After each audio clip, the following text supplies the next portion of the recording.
And we are learning more tonight about a fiery crash that killed a man near the Detroit-Southfield border. It happened Saturday night around 11 on 8 Mile Road near Northland Drive. Pamela Osborne is live tonight for us with the story. And Pam, I understand you talked to a Good Samaritan who jumped in to help.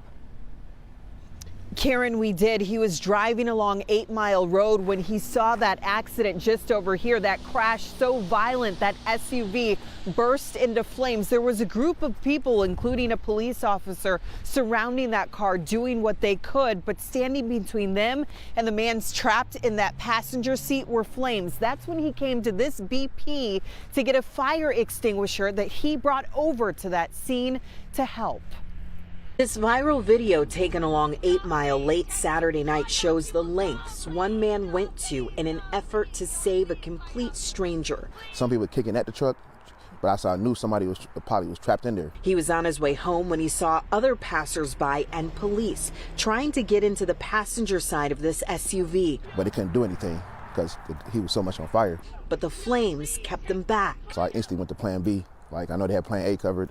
I was gonna go try to get a fire extinguisher from the store. He rushed to a nearby gas station, returning with a fire extinguisher he'd asked to borrow. Started sweeping back and forth with a fire extinguisher. Once I did that, the fire calmed down a little bit. That's when one of the Southfield police officers grabbed him, pulled him out the rest of the way. Once the officer got him out, he began helping the passenger. I started putting out, his head, and I worked my way down to his feet. He never thought twice about doing what he did. Not then, not now. I was just moving. I wanted to give him a fighting chance because I knew if that was me, my son, father, daughter, anybody, I want somebody to do the same.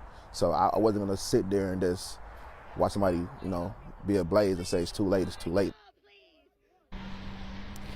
And unfortunately, that man did not survive his injuries. The man who stopped and tried to help the situation, he tells us his thoughts are, of course, with that man's family this evening. Police are going to be giving us an update on this investigation tomorrow morning. Reporting live in Detroit, I'm Pamela Osborne, Local 4. All right, we appreciate that. Thank you so much, Pam.